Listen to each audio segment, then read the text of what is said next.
ఓం శ్రీ గురుభ్యో నమః. హరి ఓం శ్రీమతే రామానుజాయ నమః. కృష్ణత్వదీయ పద పంకజ పంజరాంతమధ్యైవ మే విశతు మానసరాజహంస ప్రాణప్రయాణ సమయే కఫవాత పిత్తై కంఠావరోదన విధౌ స్మరణం కుతస్తే. స్వామి, నీ యొక్క పాదములు అనేటువంటి పంజరంలోకి నా యొక్క మానస రాజహంసను ఇప్పుడే ప్రవేశపెట్టు. ఎందువల్లంటే ఈ ప్రాణ ప్రయాణ సమయంలో మరణం ఆసన్నమైనప్పుడు నా యొక్క కంఠం రుద్ధమైపోవచ్చు. కఫము, వాతము, పిత్తము నా కంఠాన్ని పెగలకుండా చేయవచ్చు. అప్పుడు నీ స్మరణ ఎలా చేస్తాను? చేయలేను కదా. కాబట్టి ఇప్పుడే నా యొక్క ఆ మనసు అనేటువంటి రాజహంసను ఆ పంజరంలోకి ప్రవేశింపనివ్వు స్వామి. ఇది ఎక్కడెక్కడో ప్రయాణం చేస్తుంది కాబట్టి దాన్ని నీ ఆ పాదములు అనే పంజరంలో బంధించు. నేనేం చేస్తాను? హరిమేవ సంతతం మందమంద హసితాన నాంబుజం. నేను నిరంతరము ఇప్పటి నుంచే ధ్యానించటం మొదలు పెడతాను స్వామి. హరి యొక్క తత్వాన్ని ఎలాగ అనుభవించాలో చెప్పిన వారు కులశేఖరాలు వారంటారు, హరి సరసి విగాహ్య ఆపీయతే జోజలౌఘం బహుమరు పరిఖిన్న ఖేదం అద్యత్యజామి. స్వామి, ఈ హరి అనేటువంటి సరస్సులో మునిగి ఆపీయ తేజోజలౌఘం, ఆ యొక్క తేజస్సు అనేటువంటి జలాన్ని పూర్తిగా అనుభవించాను, ఆస్వాదించాను, తాగాను స్వామి. ఏమైంది తర్వాత? బహుమరు పరిఖిన్న ఖేదం అద్యత్యజామి. జన్మజన్మల నుంచి మోసుకొని వస్తున్నటువంటి ఈ ఖేదం ఉంది కదా, బాధ ఉంది కదా, వ్యధ ఉంది కదా, దాన్ని ఇప్పుడే నేను త్యజించేశాను అంటారు. ఆయన కేరళ దేశానికి రాజు. తనను తాను పరిచయం చేసుకుంటున్నాడు స్వామితోటి. త్వద్బృచ్ఛ బృచ్ఛ పరిచారక బృచ్ఛ బృచ్ఛ బృచ్ఛస్య ఇతి మాం స్మరలోకనాథ. నీ యొక్క బృచ్చులు, వారి బృచ్చులు, వారి బృచ్చులు, వారి పరిచారకులు, వారి బృచ్చులు, ఇలాగా 7 దొంతర్ల క్రింద నేను ఉంటాను స్వామి. నన్ను నీ దాసుడిగా గుర్తుంచుకో, నన్ను అనుగ్రహించు అంటాడు. ఇంత అత్యద్భుతమైనటువంటి ముకుందమాల అనే స్తోత్రాన్ని మనకు అందించిన మహానుభావులు కులశేఖర ఆళ్వార్లు. ఆళ్వార్ అంటే భక్తిలో మునిగి ఆ భగవంతుని గానాన్ని మధురంగా చేసిన వాళ్ళు ఆళ్వార్లు. ఆయన ముకుందమాలను మనకు అనుగ్రహించారు. ముకుందుడు అంటే మోక్షాన్ని ఇచ్చేవాడు. ఆ మోక్ష మార్గాన్ని మనకు చూపెట్టిన వారు కులశేఖరాలు వారు. నిజంగా ఒక్కసారి ముకుందమాల తాత్పర్య సహితంగా తెలుసుకుంటే ఆ భగవంతునిలో ఉన్నటువంటి భక్తి అనేది చాలా గట్టిగా దృఢపడుతుంది. ఇందులో ఎటువంటి సందేహం లేదు. అటువంటి మహానుభావుని యొక్క తిరునక్షత్రం ఈ నెల అంటే ఫిబ్రవరి 27వ తారీఖున వస్తున్నది. అందరము మన గృహాల్లో ఈ యొక్క తిరునక్షత్రాన్ని జరుపుకుందాం. ఈ సందర్భంగా తిరుమలలో స్వామి పుష్కరంలో ప్రత్యేకమైన తెప్పోత్సవం జరుగుతుంది. దాంట్లో రుక్మిణీ సహితుడైన కృష్ణుడు అందులో విహరిస్తాడు. అలాగే శ్రీరంగంలోని 2వ ప్రాకారం పేరు కులశేఖర ప్రాకారం. దాని దగ్గర ప్రత్యేకమైన పూజలు జరుగుతాయి. అనేక వైష్ణవ దేవాలయాల్లో తప్పక ఈ యొక్క తిరునక్షత్రాన్ని జరుపుకుంటారు. తిరునక్షత్రం మన గృహాల్లో అతి సులువుగా జరుపుకోవచ్చు. ఆ పూజా గృహాన్ని ప్రత్యేకంగా అలంకరించుకొని వీలైతే స్వామివారికి అభిషేకాదులు సమర్పించుకొని కొంచెం ప్రసాదాన్ని నైవేద్యం పెట్టి మంగళాశాసనం హారతి ఇచ్చేటప్పుడు ఒక 2 శ్లోకాలు ఉంటాయి. తనియన్లు అంటారు. నిత్య తనియన్ ఒకటి, తిరునక్షత్ర తనియన్ ఒకటి. అవి ఈ వీడియోలో చెప్తాను. ఒకసారి వాటిని మీరు అనుసంధానం చేసుకోవాల్సింది.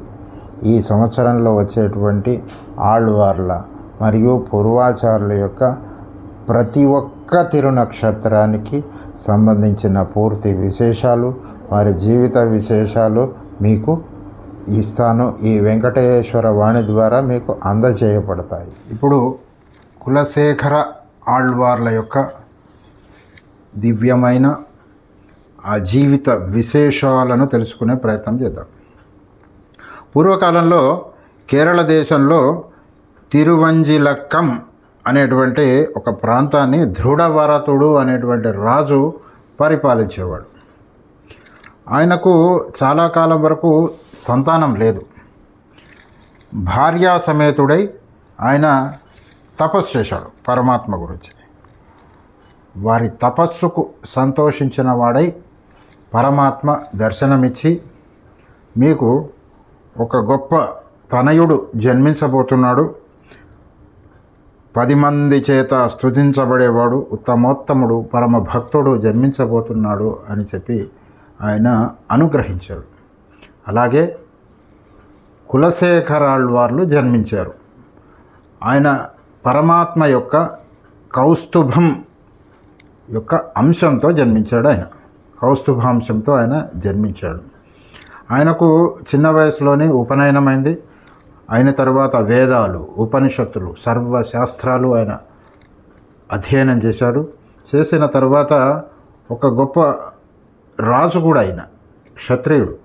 అయితే ఆయన చోళదేశం వరకు ఉన్నటువంటి మొత్తం రాజ్యాన్ని దిగ్విజయంగా ఓడించి వచ్చాడు. ఆయన సాక్షాత్ విశ్వక్సేనుల వారు ఆయనకు పంచ సంస్కారాలను అనుగ్రహించారు. ఆయన నిత్యము పురాణాలను చెప్పించుకొని వినేవాడు. అయితే ఒకరోజు పౌరాణికుడు రామచంద్రుని యొక్క గొప్ప విశేషాలను, ఖరదూషణలను వధించిన విషయం వర్ణిస్తున్నారు. అది విన్నటువంటి కులశేఖరాళ్వార్లు ఒక్కసారి ఉద్విగ్నానికి లోనై సైన్యాన్ని సమాయత్తపరుచుకొని బయలుదేరారు. వెంటనే ఆ పౌరాణికుడికి అర్థమైంది. ఆయన ఎదురుగా వచ్చి, ఇప్పుడే నేను రామచంద్రుడి దగ్గరికి వెళ్ళి వస్తున్నాను. ఆయన ఒక 2 ఘడియల సమయంలో ఖరదూషణాది రాక్షసులనందరినీ వధించి వేశారు. ఇంకా ఎటువంటి భయం లేదు అంటే వారు మళ్ళీ కులశేఖరాళ్వార్లు వెనక్కి తిరిగి వచ్చేశారు.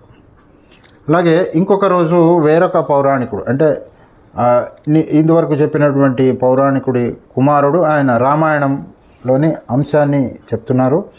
చెప్తూ రావణాసురుడు సీతమ్మను ఎత్తుకొని వెళ్ళాడు. ఇది కథాంశం. అది వినే వరకు ఒక్కసారి చాలా కంగారు పడ్డాడు కులశేఖరాళ్వార్లు. ఆయన ఒక్కడే రథం ఎక్కి ఓ కత్తి తీసుకొని సముద్రంలోకి వెళ్ళిపోతున్నాడు. వెళ్ళిపోతుంటే రామచంద్రుడు సీతమ్మ వారు చూసి నవ్వుకొని ఆయనకు సముద్రంలో వెళ్ళిపోతున్న దానికి నీరు మోకాలు లోతు వరకే వస్తున్నది, లోపలికి అలాగా వెళ్ళిపోతున్నారు. అప్పుడు సీతారాములు ఆయనకు దర్శనమిచ్చి, అయ్యో రావణాసురుని ఎప్పుడో వధించేశాను, సీతమ్మ నాతోటే ఉంది, చూడు నా పక్కనే ఉన్నది అనే వరకు సంతృప్తి చెంది తిరిగి వచ్చారు. తిరిగి వచ్చి మళ్ళీ రాజ్యపాలన చేసుకుంటున్నారు. వీరి యొక్క ఈ వైష్ణవుల మీద ఉన్నటువంటి భక్తి ఏదైతే ఉందో అది అక్కడ ఉన్న వాళ్ళకి కొంతమందికి నచ్చలేదు.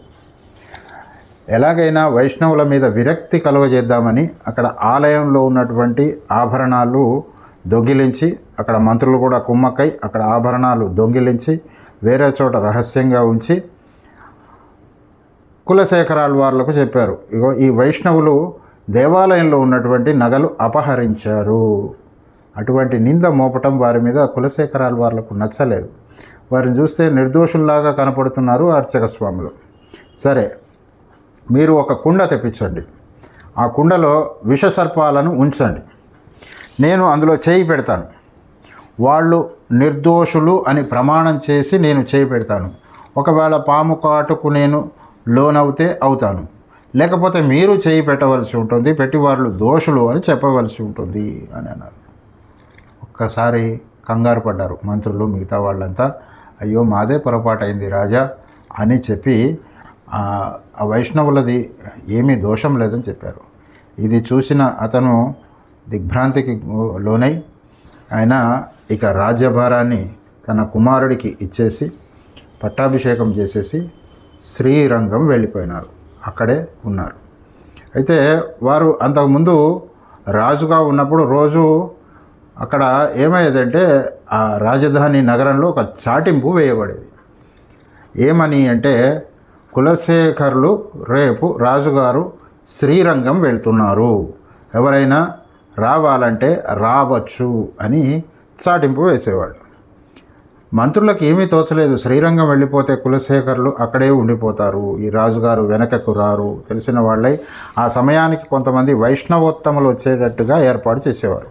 వైష్ణవులు ఎదురు రాగానే ఆయన ప్రయాణాన్ని మానుకొని మళ్ళీ వచ్చేసి ఆ రాజప్రసాదంలోకి వచ్చేసి వారికి సకల సౌకర్యాలు, భోజన వసతి సదుపాయాలు ఏర్పాటు చేయటం. ఇంకా ఆ రోజు శ్రీరంగం పోకుండా మళ్ళీ తెల్లవారి గురించి మళ్ళీ చాటింపు. ఘుష్యతే నగరే రంగయాత్ర దినే దినే అని మనకు శ్లోకం వస్తుంది. అందులో చెప్తారు, రోజు ఆ ప్రకటన చేయబడేది, కానీ వారు శ్రీరంగం వెళ్ళక ఉండిపోయేవారు. ఆయనకొకసారి శ్రీనివాసుడు దర్శనమిచ్చాడు. కులశేఖర, నీకేమన్నా వరం కావాలంటే కోరుకో అంటే, స్వామి, అత్యంత ప్రబలమైన భక్తుల పాపరాశినంత క్షణంలో తొలగించి వేయగల ఓ లక్ష్మీపతి శేషశైలవాస, నీ ఆలయ ముఖద్వారం వద్ద భక్తులైన మానవులు, దేవతలు ఎందరో నిన్ను దర్శిస్తూ నిలిచి ఉండగా నీ పాదస్పర్శకు నిత్యము కలిగి ఉండటానికి నన్ను అక్కడ గడపగా ఉండేటువంటి అవకాశం ఇవ్వు అని కోరుకున్నారు. ఆ యొక్క కోరిక విన్నటువంటి శ్రీనివాసుడు సంతోషించిన వాడై తిరుమలలో తన మొదటి గడపగా కులశేఖర్లను ఉండటానికి అనుమతించారు. నిజంగా ఎంత గొప్ప అదృష్టం అండి! శ్రీనివాసుడి యొక్క ఆలయంలో గడపగా ఉండేటువంటి భాగ్యాన్ని పొందారు. అందుకే దాన్ని కులశేఖర పడి అని అంటారండి. తిరుమలలో మొట్టమొదటి ఆ ద్వారాన్ని కులశేఖర పడి, మొదటి గడపను కులశేఖర పడి అని అంటారు. వీరి యొక్క తీరు నక్షత్రాన్ని అత్యంత సులభంగా చేసుకునేటువంటి విధానం ఏంటంటే, మనము నిత్య అర్చన అయిపోయిన తర్వాత స్వామికి హారతి ఇస్తాం కదా, మంగళ నీరాజనాన్ని సమర్పిస్తాం. సమర్పించేటప్పుడు ఈ 2 శ్లోకాలు ఇంటిల్లిపాది చదువుకుంటే చాలా అద్భుతంగా ఉంటుంది. ఒకటి తిరునక్షత్ర తనయన్ అని అంటారు. తిరునక్షత్ర తనయన్ అంటే వారు జన్మించిన నక్షత్రము ఎప్పుడు ఏంటి అనేటువంటి ఆ వివరాలన్నీ చెప్పబడతాయి. తర్వాత ఇంకొకటి నిత్య తనయన్, ఇది రోజు మనము అనుసంధానం చేసుకోవచ్చు. తిరునక్షత్రయన్ ఈ విధంగా ఉంటుంది. కుంభే పునర్వసు జాతం కేరళే చోళపట్టణే కౌస్తుభాంశం ధరాధీశం కులశేఖరమాశ్రయే. కుంభే పునర్వసు జాతం కేరళే చోళపట్టణే కౌస్తుభాంశం ధరాధీశం కులశేఖరమాశ్రయే. ఇక నిత్య తనయన్. ఘుష్యతే యస్య నగరే రంగయాత్రా దినే దినే తమహం శిరసా వందే రాజానం కులశేఖరం.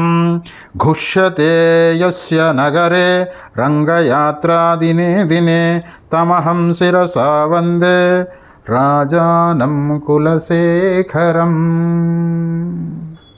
సర్వం శ్రీకృష్ణార్పణమస్తు. స్వస్తి.